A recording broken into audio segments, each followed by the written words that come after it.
కొంతమంది ఇనుప ముక్కలను తీసుకోలేకుండా పోవటం చేత వాళ్ళు అనుకుంటారు నిజంగా ఈ శక్తి ఈ మ్యాగ్నెట్ లో ఉంటుంటే నన్ను ఎందుకు దగ్గర రాకూడదు. Some don't carry with them the iron filings, therefore they are not drawn by the magnet.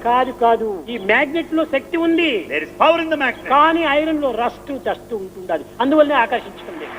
But that iron is dusted and the rusted, therefore it is rust not drawn. Dust ను clean చేసి తప్పక ఆకర్షించు. Remove the rust and the dust, it is bound to be అది drawn. ఏ విషయవాసనలు, అది ఏ rust is- రాగద్వేషములు, ఇవన్నీ నేను పరిశుద్ధం చేస్తే ఎక్కడ ఉండినా నేను నీ వాడే నీవు నా వాడే.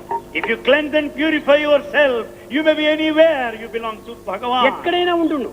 You may be anywhere. అడవుల యందున్న, You may be in the forest, ఆకాశముననున్న, or in space, పట్టణముననున్న, city, పల్లెనున్న, village, గుట్ట మీదనున్న, mountain top, నట్టేటబడి ఉన్న, deep sea. దిక్కులేని వాని సాయినోము. If you are forlorn and needy, Bhagavan will come to your rescue.